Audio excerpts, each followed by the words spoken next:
Honey, the courtroom wasn't just silent.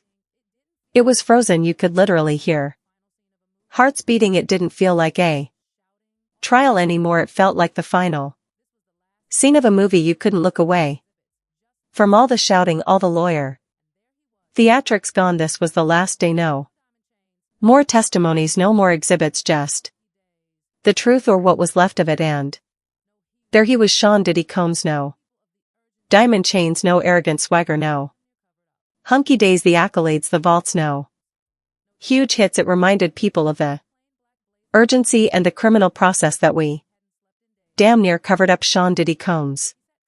No diamond chains, no arrogant, just a plain black blazer and open collar and a face that looked like it hadn't slept in days. He wasn't trying to be flashy, not today. He sat completely still, eyes empty, staring straight ahead like he was already hearing something none of us had caught up to yet. The room cold like bone, chilling cold, no press allowed inside. But outside a storm was brewing. Reporters buzzing like bees waiting for that courtroom door to crack open and spill the secrets inside. The judge walked in like he was carrying the weight of 100 scandals. The jury stiff, some wouldn't even look at Diddy. Others couldn't take their eyes off him. And then the prosecutor stood up, not with drama but with power. Their voice didn't need to rise, the story had already been told. Sealed rooms, encrypted messages, money trails, fear, a silence bought and paid for. Then came the defense, and they didn't scream he's innocent.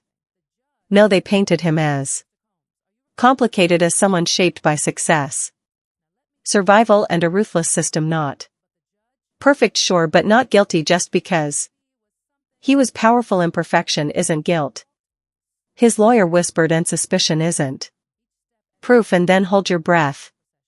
Diddy stood up, not shaken, not rushed, just certain. His lawyer leaned in, trying to stop him. You could see the panic, but did he just raised a hand and whispered something? The judge raised an eyebrow. Mr.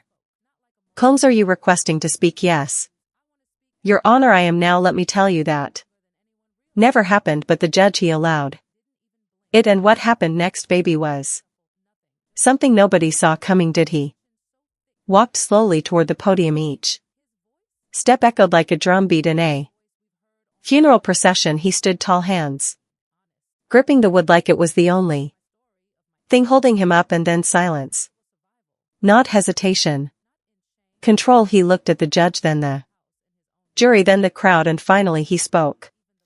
Not like a mogul, not like the man from the interviews. I want to speak as the man who's lived in silence longer than anyone realizes, he said. Girl, the room didn't even blink, not a single cough, not a shuffle, nothing, just eyes and ears and attention so thick you could slice it with a knife. His voice, it wasn't the smooth Diddy voice we've heard on records. It was rough, strained, honest. I built my name on control of my story, of my image, of the people around me. I thought it was survival. He paused, looked down, not in shame but like he was walking through a haunted house in his own memory. And then came the part that made even the coldest juror sit up straight. I stopped asking if I was right, he said. I only asked if I was untouchable. Chilly bumps, he admitted. He heard the stories told in court, some true, some twisted, some darker than even he expected. But what mattered most now, he said, wasn't what was proven, it was what he knew in his bones. Power without accountability rots the soul, he confessed. I let fear speak louder than conscience. And no, he didn't ask for forgiveness. He wasn't looking for a PR spin. I've had decades of protection, he said. Lawyers, handlers, spin doctors. I built those walls and I hid behind them. The honesty kept pouring. What begins as ambition becomes something else, he said, voice trembling slightly. You stop seeing people, you see threats, you see opportunities, never faces. He turned to the judge. I built businesses, I created jobs, but none of that erases what I did Behind closed doors the assistants I broke the artists, I underpaid the people I promised to protect and abandoned, and then came the heartbreak. You know what hurts the most? He asked, eyes glistening. Not this courtroom, not the headlines, but realizing people I cared about, they stopped looking at me like I was human. By now the entire courtroom was clinging to every syllable.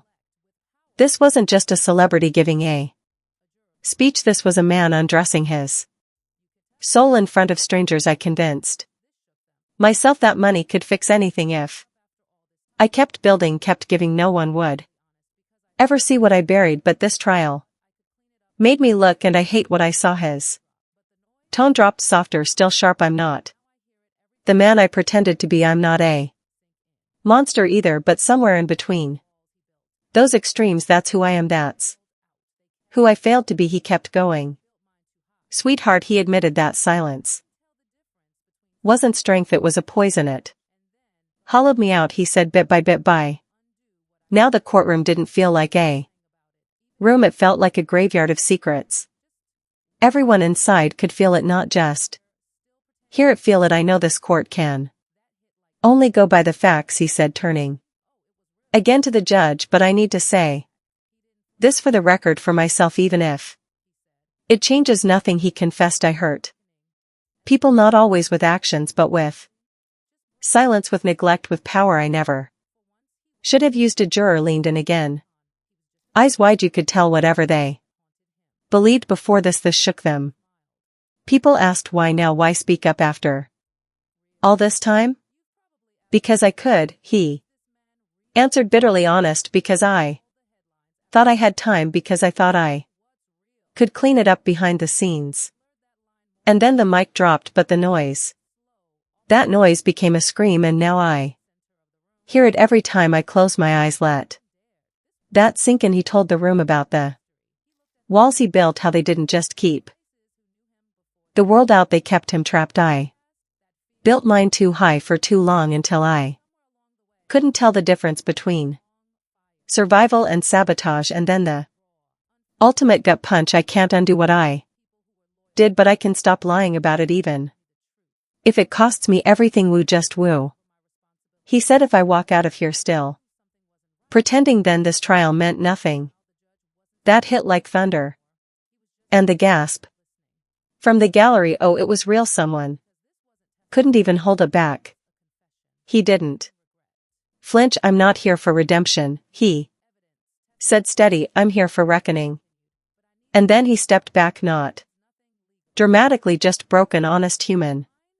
For once he wasn't the billionaire or the icon, he was just a man in front of the silence that had haunted him. And then he smiled, a small one, tired, real. You've probably asked yourselves, who is this man really?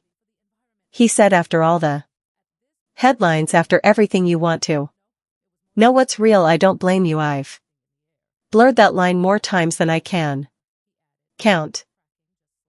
Then slow, almost painfully slow, he stepped to the center of the room. Not a single marshal stopped him. No one dared. This wasn't a performance, this was history. He looked at the gallery. The back rows, the faces who knew him before the fame. Remember that hunger? He asked. That fear, that fire. I still carry it, but somewhere along the way I started feeding the wrong fire.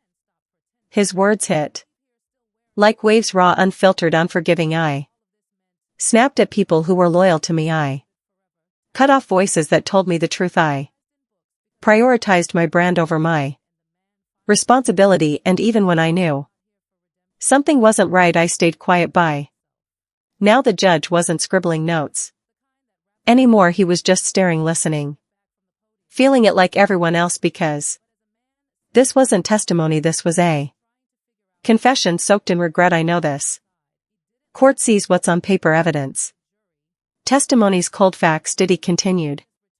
But I need this said, even if it means nothing legally. And then he said it, the line that stunned even the jury into breathless stillness. I hurt people, not always with my hands, not always with commands but with power with silence.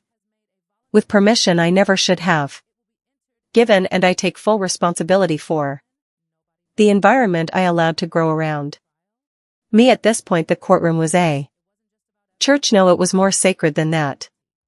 You could feel something shifting in the air. People ask why I didn't speak sooner. He added, his voice cracking just slightly. The truth is ugly because I could stay quiet because I thought I had time to bury it, but that noise, it became a scream, and I hear it now. He paused, scanned the room like he was saying goodbye to something he could never return to. You spend your life building walls to keep the world out, but eventually those walls don't protect you. They trap you. And then came the part that felt like a dagger to the chest. I can't rewind time, I can't fix the damage, but I can stop pretending, because if I leave here still wearing the same mask I walked in with, then all of this meant nothing. That line, it'll be quoted forever, tattooed onto social media, immortalized in books, because it was the moment the myth died and the man finally spoke. He whispered, I'm not here for redemption. I'm here to judge myself. And then silence, the kind that wraps around your throat, that hurts. He stepped back from the podium, not as a mogul, not as a brand, but as a man sitting in the ashes of his empire, trying to figure out if anything real was left inside. He didn't look at his lawyer, not the jury, not the judge. He just returned to his seat, slow, heavy, deliberate, folded his hands, leaned forward and stared at the floor like it was the first time he saw what he'd built. And that's when the judge finally broke the silence, let